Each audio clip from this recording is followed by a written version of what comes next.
Hi, everyone. I'm Chandler Ferrebee, the program manager for the Virginia Film Festival. Thank you so much for watching The Outside Story. I'm here with Casimir Nozkowski to talk a little bit more about the film. Casimir, thank you so much for being here. Oh, thank you for having me. Thank you very much. Um, so how did this film get started? This is your first feature, correct? And you wrote and directed it? Yes, this is my first feature. In terms of getting started, I guess in terms of like writing it, I had been, I'd made a lot of short films. I'd made basically over 100 short films. Was kind of addicted to making short films, but always dreamed of making a feature, always wanted to. I had been writing screenplays that were kind of a little bit beyond my means, things that I would need lots of support in terms of making big kind of sci-fi things or things that weren't sci-fi but just had like a scale to them that were not I would say typically indie scale.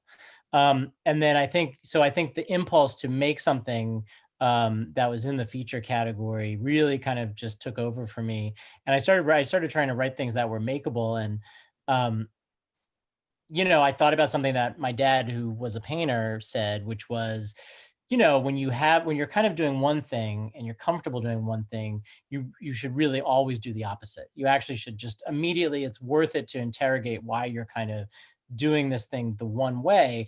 Why not see what it's like to go the other, just completely flip it and go the other way. So in this case, so let's say I'd been doing this kind of larger scale writing. I thought, well, what's the kind of smallest thing that would generate a kind of interesting conflict and drama and give a kind of excuse to kind of visit with a lot of characters. And I just thought someone being locked out was just a really nice way to begin. I had been locked out many times. I'd always found it an interesting disruption to kind of, deal with, to kind of throw off your routine. Um, and then in terms of like how it actually got started, is it just like I went to meet my producer, Brian Newman, to ask him. At the time, he was not my producer, just a friend, ask his opinion on who I should take this script to.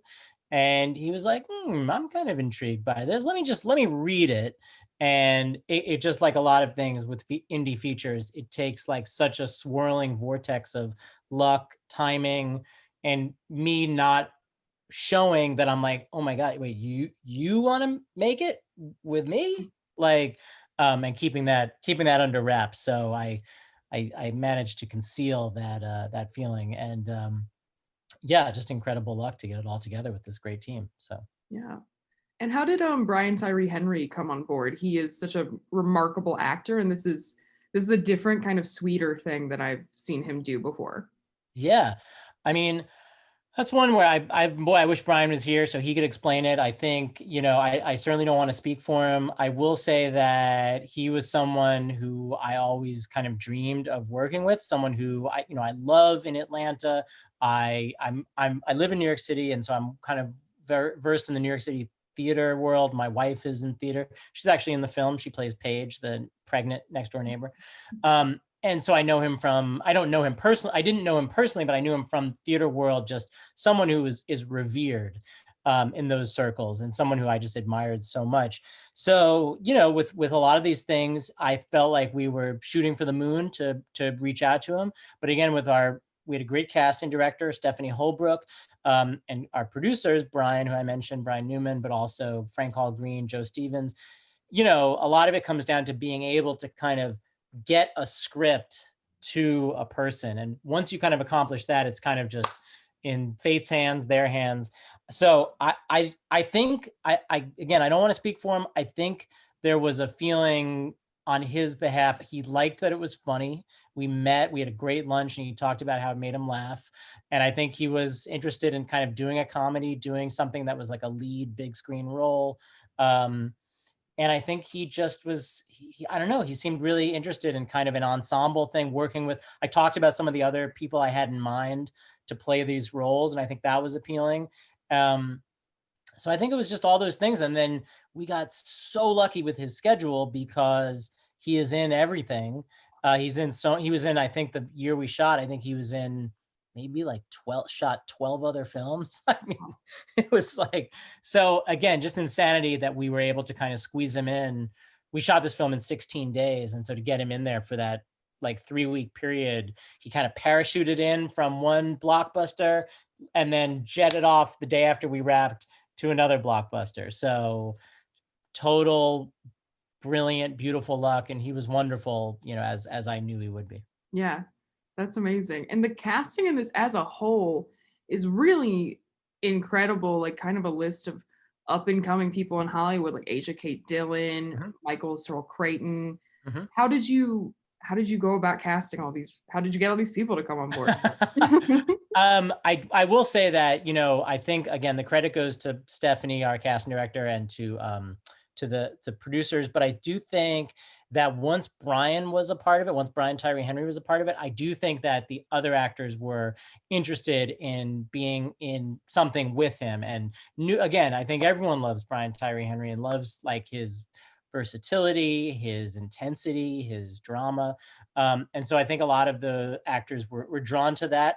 I think it's also a script that has a lot of room. I certainly made it clear to everyone that I'm not someone who is going to be especially precious about like lines or anything like that. I really wanted the actors to kind of come in, make the scenes, make the characters like theirs, like themselves, and feel comfortable, kind of just stretching out and making the characters all three-dimensional. So again, I can't speak for them, but I do think that there was just, again, I think Brian Tyree Henry was a big part of it. New York City was some of it. And I think just like hopefully how flexible and like the fact that the story was such a kind of like, I don't know, maybe that it was like such a kind movie that it was kind of a life affirming film. I feel like, again, not to misquote anyone, that a lot of the actors did comment on like, oh, I never get sent stuff like this. I get stuff that's like darker, intense. Hey, could you play this part on that thing? Could you come in and just do that kind of stuff again? And here's something that's just kind of a weird left turn. Can you come and like be this kind New Yorker or curious New Yorker or funny, you know, I don't know, like sincere New Yorker in a comedy that I think that was something that was appealing for people, I think. Yeah. And Olivia Edward, who plays Elena, she is Mhm. so fantastic and Yeah. has this like kind of wiseness to her, even though she's a child. What was it like working with her? Oh my And God. her and I love Brian Olivia. together. She was incredible. I mean, Better Things, another favorite show. So basically I'm just picking actors from, hey, I love that show. Hey, I love that show. Do you think that person would be available? And so Olivia was definitely my first choice. I don't think we even reached out to anyone else. It was just straight to her. Um, it was amazing. She was wonderful. She had such a good spirit. I mean, I have not directed that many child actors. I have, obviously you hear stories and things like this child act. It's hard because of X, Y, and Z. But Olivia and Sandra, her mother, were like the most lovely people. So game. That's a big thing. I'll say a lot about all the actors on this set. We shot in 16 days. We shot so fast. It was so cold. And we were trying to kind of portray a film that was like a summery fall film. So people were just constantly freezing their butts off, but we didn't want to dress people in parkas. So a really recurring theme is that all these actors are just so game, like so down for whatever. And Olivia was like really the embodiment of that. I don't think I ever saw her kind of like, flagging or rolling her eyes. She was really just like, great. Like, should we get back on the edge of the roof? When are we doing? Can we just like, let's just do it. Let's do it. Let's do it a few more times. Or for like there's a scene in the movie where she plays the piano and she would say, I think a beginner, intermediate piano player, but just went home, learning the piece, learning it, talking about how, my fingers don't quite stretch far enough to play the chord, but, getting it to a place where it looked extremely convincing, just my opinion. So again, going that extra mile for an indie film where there's not a lot of kind of immediate reward. And so she was really like truly the embodiment of that. And, just such a nice person. She's so great. Awesome. Yeah.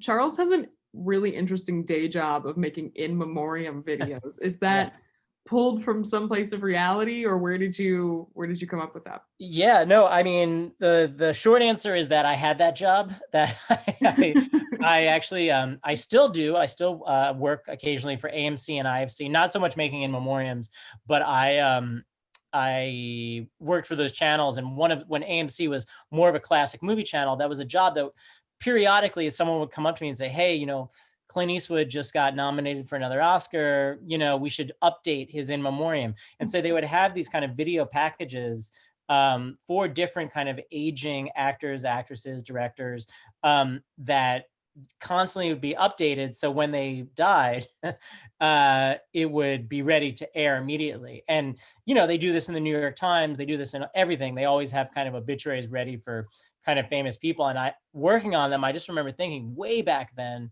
God, this should be like the best job for a really depressed character in a film. Like, it's so macabre, but you can kind of obsess over it. I've always loved in general in memoriams, which is macabre perhaps in its own telling, but I just like in the Oscars, in TCM does one at the end of the year that's like so beautiful every time. I think the Oscars have kind of gone downhill in their in memoriam making, too many stills, but Yeah. TCM is like footage and like makes you like really miss these different kind of Hollywood people. And so I don't know, I guess that was, so it came from that again, that I had lived it, that I had worked in that job.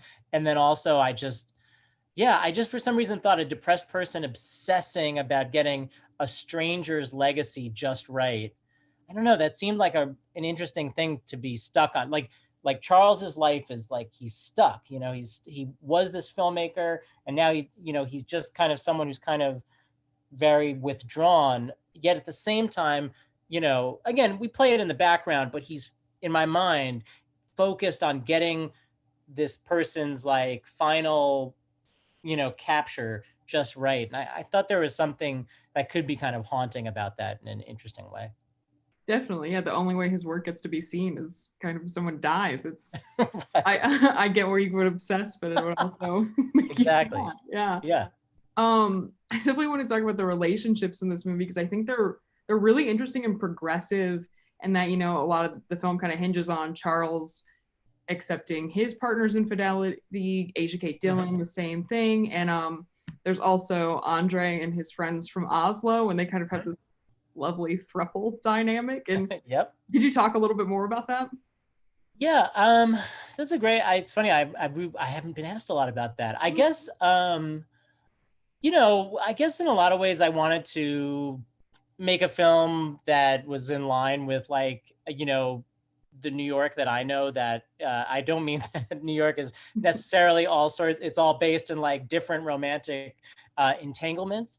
I just mean that like the New York we see in movies, and even lots of the romance we see in movies has a kind of, it's certainly not all kind of conventional or heterosexual or this or that. It's just it's kind of has a kind of broad, a lot of like a broad feeling. And so I wanted to just kind of like I wanted to be very specific about people's relationships in these ways.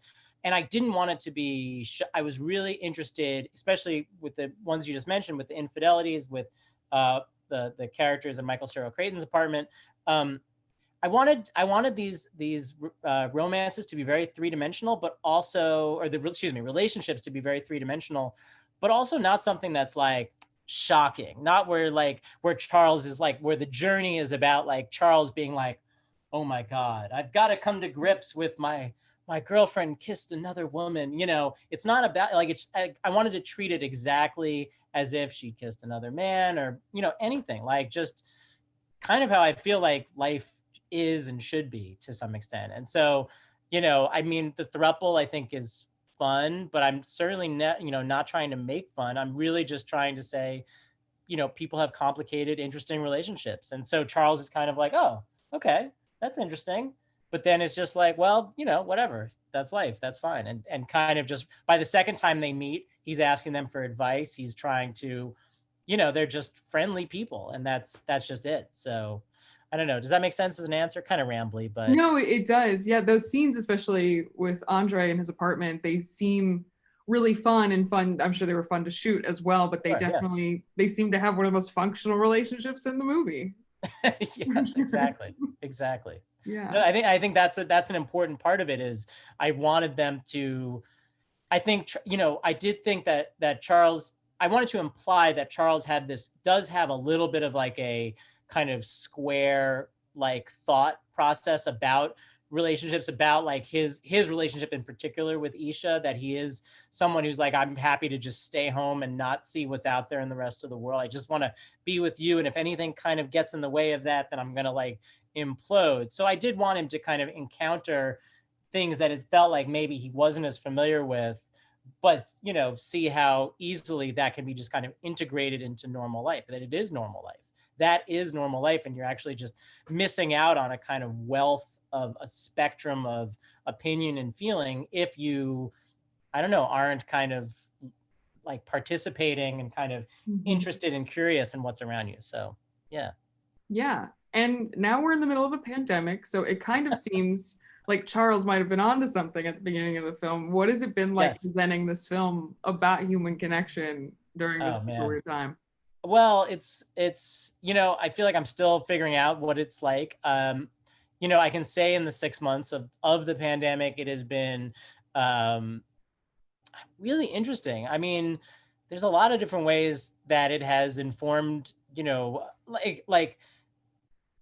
fact is, when you shoot a film, when you shoot a feature, I've only shot one, but when you shoot a feature, it's pretty invariably going to take 2 years, more or less, till it comes out.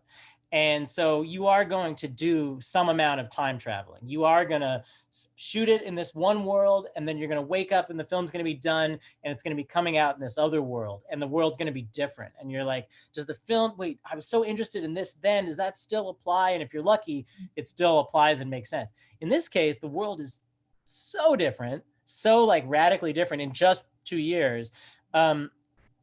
That it's like been like kind of like whiplash, where you're just, I kind of am still processing what the film means now. But on on some level, I guess there is these interesting echoes with like pandemic life. Like the fact is, the film to me was always about it's about like the things we take for granted and that we shouldn't take for granted, and that if we kind of like get disrupted, we'll see that there's all this kind of beauty right around us. We don't have, that we're kind of ignoring all the time and not valuing.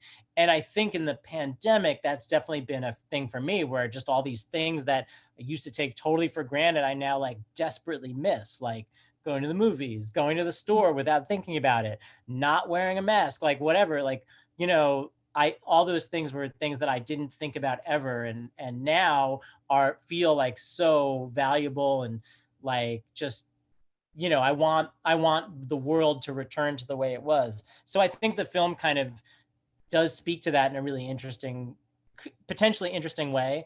And it's all about Charles appreciating the outside world, appreciating the world around him. And I do think that's something that we're all doing right now, appreciating the world that we can't quite engage with in the way that we used to. So yeah, it's been wild. And I guess the last thing, I just thank my lucky stars that the film is done. I keep going back to this. I keep thinking like, wow, if the film was like about to be made right now, or we were going to shoot in March, um, it would have evaporated. Honestly, it just wouldn't have happened, because it just would have been, indie film hangs by a thread to begin with.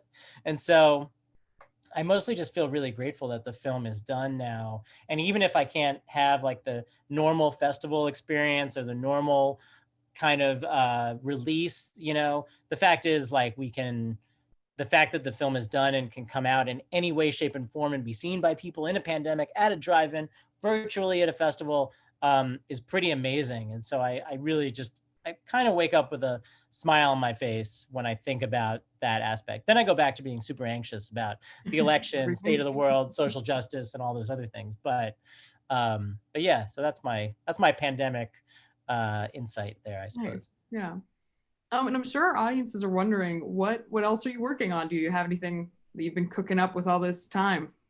Yeah, no, a couple things. I would say, I have another feature that I wrote at the same time as this one that so Outside Story was kind of my city film, and at the same time I wrote an upstate film, and now I'm working on turning that upstate film into kind of a episodic format, something that's like a pilot. That one's about a mother-son metal band called Metal Okay. Mother. I feel particularly excited about that. I think it shares some overlap with Outside Story in some ways. It just has a, I don't know what exactly, just again, a kind of appreciation for things that you take for granted is like a theme that I feel like I return to a lot. So that's kind of the main film and TV thing I'm working on. I've also been shooting a lot of, I just, this experience of making the Outside Story was so wonderful. The production in particular was such a, like, honestly, one of my favorite things I've done in my life. And so I've been making these 1 minute interviews with the cast and crew. I'm up to 20. I've made 20 minutes of this kind of documentary project where I'm talking to every single, I hope to talk to every single cast and crew person in the film. And so that's on our Instagram, on our Yeah. instagram.com/the outside story. So working on that has been very cathartic and fun. And the film is going to come out in first half of 2021. We're about to sign with a distributor right now. And so just kind of gearing up to hoping that the film makes as big a splash as it can in these kind of strange times. So if you all liked if anyone out there, if you liked the film, please like spread the word on it. So those are kind of my major themes right now. Yeah. Hopefully we'll get to show Metal Mother in Charlottesville in That would be so person fun. someday. Yeah. Yeah, I love and, that. and just to close out, what do you hope people take from this film? Man, it's funny. I mean, again, going back to my parents are artists, and so thinking about like what people take from it, I'm definitely like, my dad was very someone who was like, once it's out there, it's all yours, whatever people see in it, whatever. So I certainly want people, anything goes, man, when it comes to this film, what people take away. But I did try to write a film that was life affirming, that was about kind of like the value of a community, the value of your neighborhood, being open to the world. It's a film that is about kindness. So without being cheesy, it's a film that's about kindness, but I think tries really hard not to be sentimental. And I don't know, you always, you have to earn your sentimentality. There's some in there, like, no doubt, but it really is a film about kindness and about people seeing each other. And I don't know, I hope people are kind of inspired, like in that regard, or kind of, just looking at their world and seeing the kindness that they're given, the kindness that we should all be giving each other. Again, it's hard to talk about this without sounding so corny, but I do think kindness is something we all take for granted. We probably all could use a lot more of. We probably all have the capacity to give a lot more of. And so I think the film is really trying to kind of hit that, touch on that. So if people get even a whiff of that, I would be really, really happy as a reaction. Yeah, I definitely think it has the warmth and kindness that we are all craving so much right now. Yeah, Yeah. thank you. Thank you for saying that. That's so nice. Well, thank you so much for talking with me and for screening with us. Absolutely. Thank you for having me. And just, it's a huge honor and really lovely to get to talk about the film. So thank you. Great. Thanks.